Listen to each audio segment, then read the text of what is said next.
Hello everyone. This is Sanjana and welcome back to another exciting vlog in the life of Vlogadoodle. We recently visited Hot Springs, Arkansas, and you won't believe what we stumbled upon. Right in the middle of this quiet little town lies something completely unexpected. An entire street lined with the most historic bathhouses, each one carrying stories from over a century ago. It almost feels like we are stepping into a different time. I mean, can you imagine? This is the Bathhouse Row at the heart of Hot Springs, a stretch of beautifully preserved buildings from the early 1900s where people come from all over the country seeking healing through natural thermal waters. Back then, this wasn't just a place to relax, it was a full experience, almost medical in nature, with structured bathing routines, treatments, and entire facilities built around the idea of wellness. As you walk along this lane today, you'll notice how each building holds its own identity. Some have been turned into museums, some into spas, and even a brewery. আমরা এখন আবার সিটিতে চলে এসেছি downtown and আমার already winter clothes পরে নিয়েছি আমি but there are other people who are actually walking around টি-শার্টসে so different people different cold tolerance মানে আমি জমে গেছি. Architecture, the details, the atmosphere still carries the old world charm. And the most fascinating part, beneath all of this, the naturally heated spring water still flows. The very reason why this entire town exists. Let's just take a closer look inside one of the most iconic bathhouses here. Our first stop was the Fordyce Bathhouse Museum. And I have to say, this place deserves time. I mean, who would have thought a bathhouse museum can be interesting? Come on. Well, my friends, if you're a history nerd, you are in for a treat. From the outside, it looks grand and historic, as big as it can get. The classic architecture, tall windows, that vintage American spa town aesthetic. But once you walk inside, it truly feels like you've stepped into another era. Now for the history buffs. The Fordyce Bathhouse was built in the early 1900s and is now preserved as a museum. It used to be one of the most luxurious bathhouses on Bathhouse Row. Walking through it, you don't just see rooms, you see stories. The ceilings are high, the tiles are detailed, the woodwork is beautiful. Everything feels intentional. We started from the highest floor upstairs. There were exhibits showing old photographs, equipments, uniforms worn by staff, and even vintage workout rooms. There was also one-of-a-kind gym that had all the old equipment, real macho type stuff. Kinda honestly surprised me. Old school exercise machines that looked intense even by today's standards. As we moved through the bathhouse, we saw separate parlors designed for men and women where they could groom themselves after their baths. Parts of the floor were filled with wooden changing rooms and personal locker rooms for customers. The museum has thoughtfully placed life-size figures under sheets and on treatment tables, recreating scenes of what a typical day might have looked like. It gives you this slightly eerie but immersive feeling as if you're quietly walking through someone else's reality.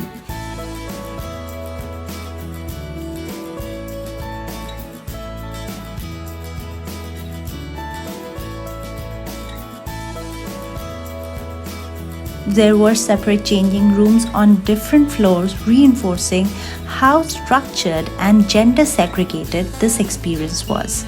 And of course, there are whispers of hauntings associated with this building, stories that add mystery to this place. We didn't stay long enough to test those rumors, but the atmosphere definitely carries a certain weight.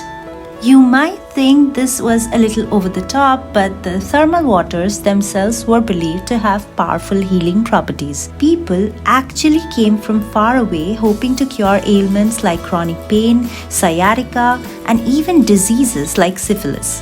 While modern medicine might view those claims with skepticism, it shows just how deeply people trusted the natural hot springs at the time. The near boiling water flowing directly from the springs must have felt miraculous in an era with limited medical advancements.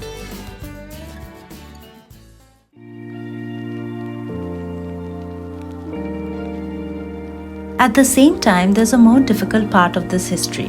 During segregation, black and indigenous communities were not allowed to access these bathhouses freely. While wealthy white visitors came for therapeutic treatment, people of color were only restricted to serving roles and denied equal access to the very waters that were promoted as healing and restorative. It's a reminder that even spaces built around wellness and health were shaped by the social inequalities of their time.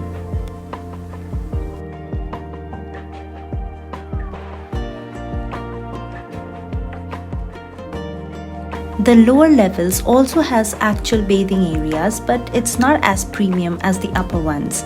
The museum does a very good job explaining the medical theories, the rise of spa culture, the boom of hot springs as a health destination. You can almost imagine the routine people followed.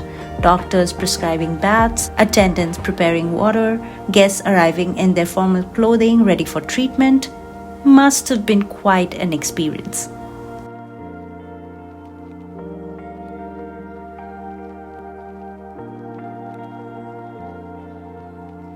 What I appreciated the most about this museum is that it doesn't rush you. You walk at your own pace, you read, observe, and you think. For me, this wasn't just sightseeing. It felt educational, cultural even, a reminder of how cities evolve. Also, this museum has a basement, not like the scary ones they show in movies. Okay, maybe a little scary, but in a fascinating way. When you go down there, you actually get to see the mechanical heart of this place. Wait, let me show you the basement in a second. Massive pipes run along the ceilings and the walls, and this is where the near boiling thermal water from the springs was pumped and distributed to the different floors above.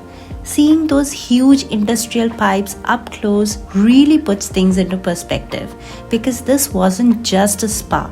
It was an engineering operation designed carefully to control and channel extremely hot natural spring water into baths and treatment rooms.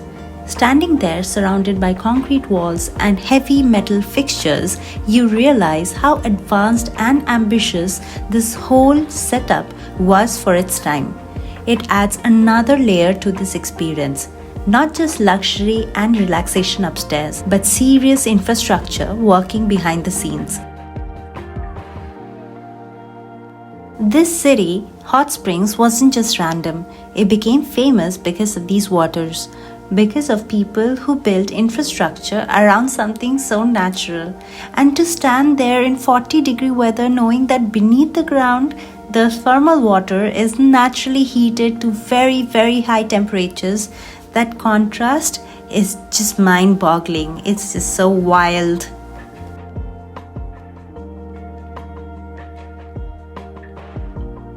Finally done with the museum, you come outside and you walk along the Bathhouse Row. There are fountains where you can actually touch the hot spring water. Steam rising into cold winter air, your fingers almost startled by how warm it is. Sometimes it's so hot that children can actually burn their skin. It's unbelievable.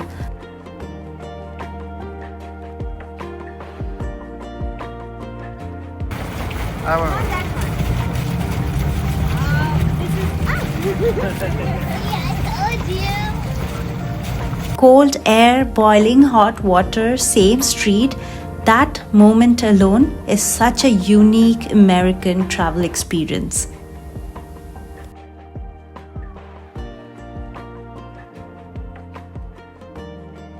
By the time we stepped out, evening had begun to settle in, and the cold somehow felt sharper than before.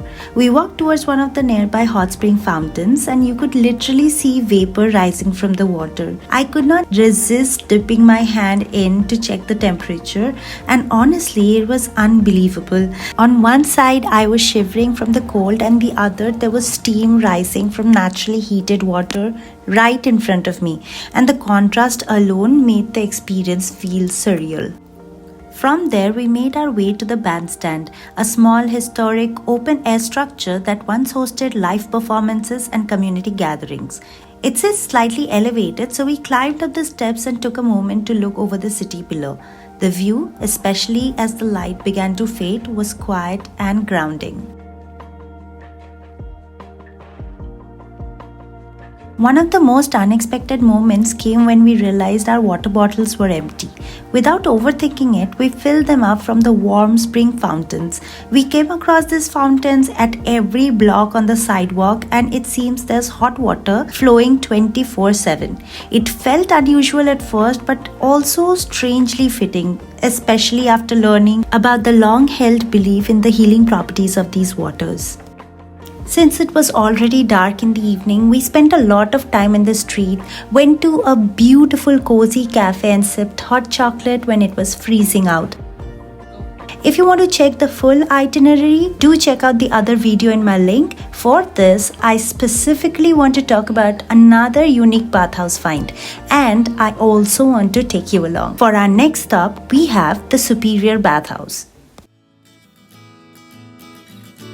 Now this one is interesting because it's actually the only brewery located inside a bathhouse on Bathhouse Row. And what makes it even cooler is that they use the hot spring water to brew their beer. Big tanks, wooden tables, relaxed crowd, and also a cute pretzel stand. The interior keeps the historic feel but mixes it with the modern brewery atmosphere. They also had a lot of variety, different styles, seasonal options, and yes, they were also giving out free bottles along with the beers, which I'll admit was my main motivation for stopping in. But beyond that, it was just a fun way to see how the city has adapted. One bathhouse becomes a museum, another becomes a brewery. History but repurposed. That wraps up our unique Arkansas experience. If you are visiting Arkansas or plan to visit, check out my Arkansas itinerary. Let me know which part was your favorite. And thank you for watching. Hope you liked this video. Don't forget to tune in to my next adventure. And oh yes, like, comment, share and subscribe to Vlogadoodle to explore and travel through my stories. Until next time, keep exploring. Bye!